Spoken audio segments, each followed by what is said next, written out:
सभी छात्रों का अवध इंस्टीट्यूट के इस परिवार में आप सभी का स्वागत है। आशा करते हैं कि आप सब ठीक होंगे। जैसा कि हम सब पढ़ रहे थे प्रतिशत के बारे में, आज अंतिम क्लास है। इसमें हम प्रतिशत के बहुत ही मोस्ट इम्पोर्टेंट क्वेश्चन लेकर के आए हैं जो परीक्षाओं के लिए बहुत ही उपयोगी हैं। आप सब इस क्लास को अंत तक देखिएगा और साथ में बने रहिएगा।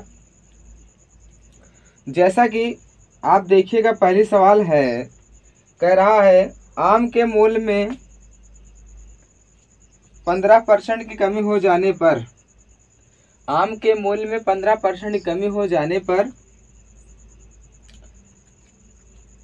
एक ग्राहक 340 रुपये में पहले से 5 किलो अधिक आम खरीदता है। पहले से 5 किलो अधिक आम खरीदता है तो आम का प्रति किलोग्राम आरंभिक मूल्य बताइए। तो कह रहा है कि 15% कमी हो जाने पर, 15% का मतलब होता है, मैंने बताया था 15% का मतलब मैंने बताया, क्या बताया था, 3/20। 3/20 का मतलब होता है 3 मूल संख्या और 3 क्या है, परिवर्तित है। 20 जो हमारी संख्या दी है ये मूल संख्या है, जो दर होगी 3 में कमी होगी या वृद्धि होगी। तो कह रहा है कि कमी हो रही है तो कितना हो जाएगा, 20 में 3 घटेगा, 17/20। पहले कितने में मिलता था, 20 में मिलता था, अब कितने में मिल रहा है, 17 रुपये में मिल रहा है। ठीक है ना। टोटल पैसा कितना दे रहा है, 340। 340 को निकालेंगे कितने से, 5 से भाग दोगे तो कितना हो जाएगा, 5 6 30, 5 8 40, 68 रुपये। ठीक है ना। तो 17 ना कहकर कितना कह रहा है, 68 रुपये कह रहा है। कितना गुना है, 17 चौका 68, 4 बार गया। और इसका कर देंगे 4 गुना, 20 चौक 80, कितना हो जाएगा, 80 हो जाएगा। ठीक है ना। अब जब 80 हो रहा है तो कितना ज़्यादा हो रहा है, पहले आम कितने में मिल रहा था, 80 रुपये मिल रहा था, अब कितने में मिल रहा है, 68 रुपये में मिल रहा है, 68 रुपये में। ठीक है ना। कितने का अंतर आ रहा है, यहाँ देखिएगा कितने का अंतर आ रहा है, इधर से इधर 12 रुपये का अंतर आ रहा है। ठीक है ना। तो हमसे पूछ रहा है प्रारंभिक मूल्य क्या है। प्रारंभिक मूल्य कितना है, 80 रुपये है। अगर प्रति किलोग्राम के हिसाब से पूछेगा तो 12 रुपये जो है प्रति किलोग्राम क्या हुआ है, कम हुआ है। ठीक है ना। ये सवाल हो गई, समझ में आया। अब इसमें समझने का मतलब ये है, 15% की वैल्यू मैंने क्या बताया, 3/5 हो रहा है। पहले आम खरीद रहा था 17 रुपये में, पहले आम खरीदत रहा 20 रुपये में, अब कितने में खरीदता है, 17 रुपये में। तो कितने का अंतर आए, 3 रुपये का अंतर भाव। 3 का ना कह के कितना हो जाता है, 12 रुपये। वैसे कितना हो जाता है, 12 रुपये का अंतर होता है, मतलब 4 गुना, मतलब प्रति किलो के हिसाब से 12 रुपये का अंतर होता है। ठीक है। अब कहता है अगला सवाल देखिए, अभी ये समझ में आ गई ना। अगली सवाल देखिए, अगला सवाल हमारा कह रहा है, ध्यान से पढ़िएगा, सवाल को समझते चलिए और लगाते चलिए, बहुत ही इम्पोर्टेंट सवाल है। ठीक है ना। अगली सवाल हमारा क्या कह रहा है, चीनी के मूल्य में 20% की कमी आ जाने पर, चीनी के मूल्य में 20% की कमी आ जाने पर एक व्यक्ति 250 रुपये में 5 किलो चीनी अधिक खरीदता है। कितना खरीद रहा है, 5 किलो चीनी अधिक खरीद रहा है। तो कह रहा है चीनी का प्रति किलो घटा हुआ मूल्य बताइए। चलिए अभी सवाल को देखिए, समझ गए ना। कह रहा है 20% कमी हो रही है, इधर देखिए 20% की कमी हो रही है। 20% का मतलब मैंने आपको बताया था कितना होता है, 20 का नाम 20 पंचे 100। ठीक है ना। 1/5 होता है। कमी आ रही है, कितने कमी आ रही, 4 की कमी आ रही है। खरीदा कितने में जा रहा था, 5 रुपये में। पहले 5 में था, अब कितने में है, 4 रुपये में। टोटल कितने रुपए में खरीद रहा था एक व्यक्ति, जो खरीद रहा था 250 रुपए का जो है सामान लिया था।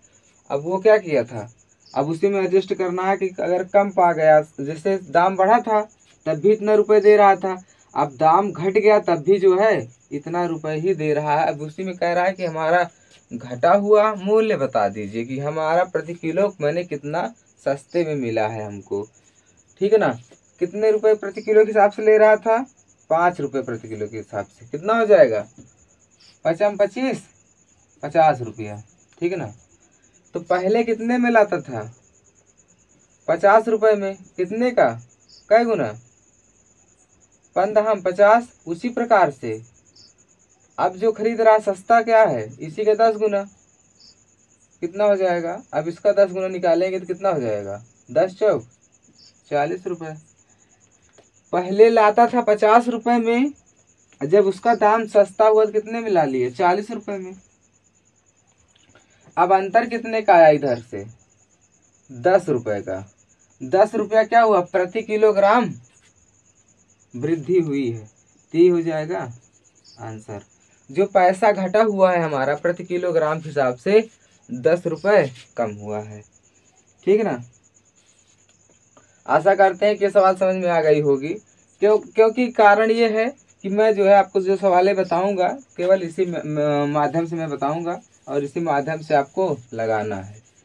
अब चलिए अगली सवाल देखिए। अगली सवाल क्या कह रहा है, अगली सवाल कह रहा है एक चुनाव में 2 उम्मीदवार थे। इस चुनाव में 68 मत अवैध घोषित कर दिए गए।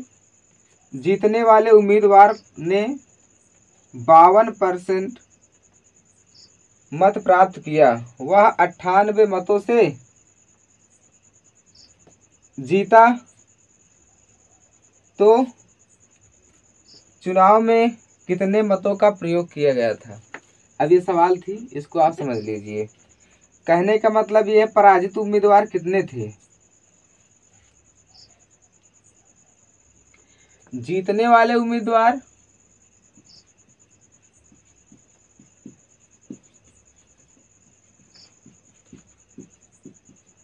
कितने थे, 52%, ठीक है ना। इतना हुआ।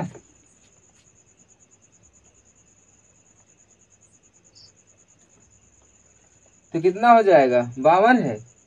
जीतने वाला उम्मीदवार कितना हो जाएगा, 52%। अब इसमें घटा दीजिए, कितना हो जाएगा, 48%, ठीक है ना।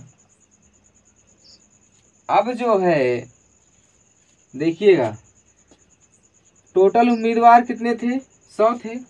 उसमें से जो जीतने वाला उम्मीदवार था 52% था, इसमें घटा दिए कितना होगा, 48। कहने का मतलब ये है ये हारने वाला हो गया, ये जीतने वाला। समझिएगा, ये 52% है, ये 48%, ठीक है ना। समझिएगा, ये जीतने वाला है, इस तरह समझिए, जीतने वाला ये प्राप्त किया था, 100 में कितना प्राप्त किया था, 48। अब देखिए, अब इन दोनों का अंतर कितना दे रहा है, इन दोनों का अंतर 4% है। कितना है, इन दोनों का अंतर 4% है। 4% ना कह के कितना कह रहा है, 98 कह रहा है ना, 98 मतों का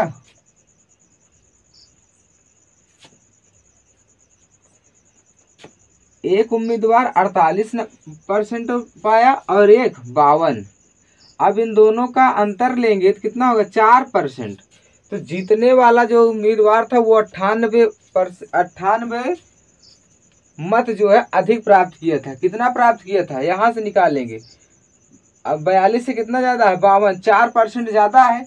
अब 4% ना कहकर कितना कह रहा है, 98 मत कह रहा है। तो अब देखिए 1% की वैल्यू कितना हो जाएगी, 1% बराबर 98/4। अब 100% बराबर हो जाएगा, कितना हो जाएगा, इसी में 100 से गुणा कर दीजिए तो कितना हो जाएगा, 8 का 9 8 4 गन्ना 4 दूना 8, कितना हो जाएगा 4 दूना 8, और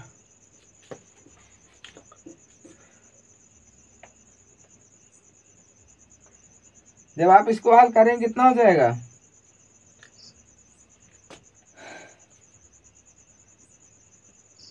4 दूना 8, एक इधर आया, कितना हो गया 4 चौक 16, ठीक है ना, दशमलव लगाएंगे, 4 पंचे 20 गुणा में 100, कितना हो जाएगा इधर देखिए 24.5 गुणा में 100, अब कितना हो जाएगा 24, इतना हो जाएगा ना 2450, 2450। अब कह रहा था कि जो मत जो है अवैध घोषित कर दिए गए थे, जो मत जो है अवैध घोषित कर दिए गए थे उनकी भी गिनती होगी ना।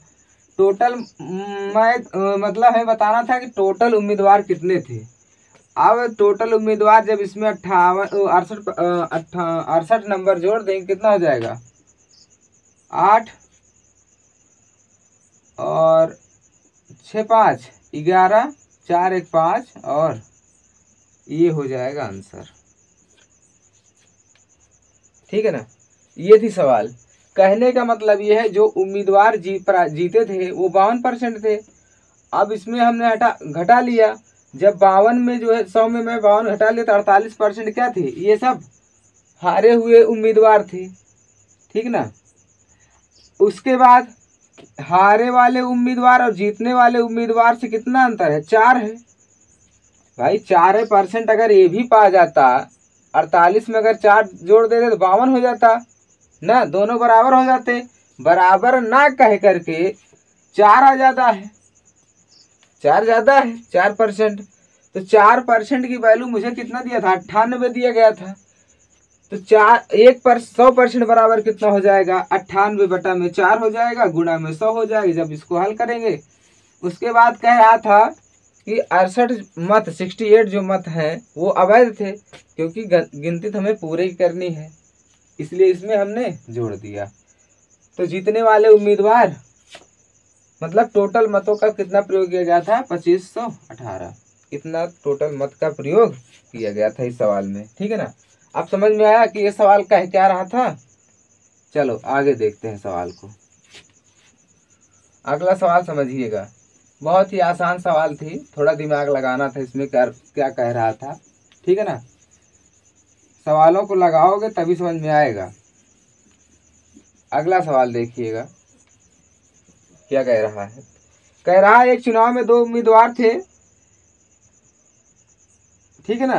95 वोट अवैध थे, 95% जो वोट थे वो अवैध थे, 5% वैध थे, ठीक है ना। इस प्रकार समझिए। उसके बाद कह रहा है सफल उम्मीदवार कुल वैध मतों का 60% मत प्राप्त किया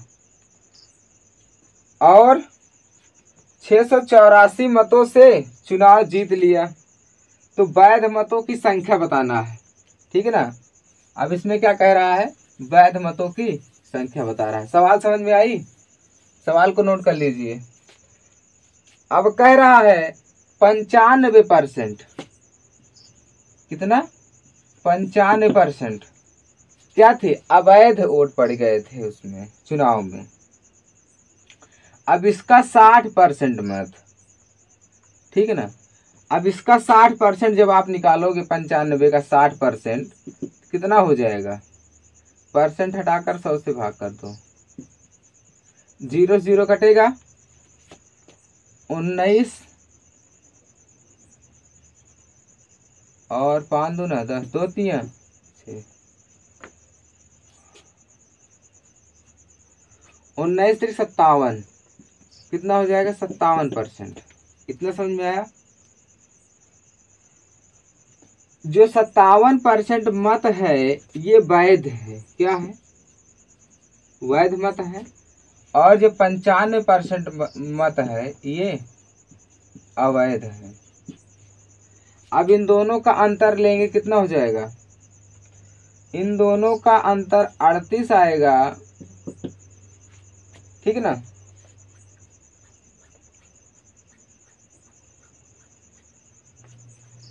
अड़तीस आ गया। अब ये जो थे जीते, अब ये दोनों क्या हो गए, जीतने वाले हो गए। तो 57% में क्या करेंगे, 38% घटा दो कितना आ जाएगा, 19%, ठीक ना। अब 19% जब हमें मत प्राप्त हुआ, टोटल मत कितना दिया गया था, इक्वल में कितना लिखेंगे, 684 मत कहा था, बटा में 19 गुणा में 5 बराबर कितना हो जाएगा, जब इसको हल करोगे बराबर है 5, जब इसको आप हल करोगे कितना जाएगा, 180, ठीक है। जो वैध अवैध मतों की संख्या थी वो कितनी थी, 180 थी। इतना समझ में आया। अब अगले सवाल पे चर्चा करते हैं। अगला सवाल क्या कह रहा है,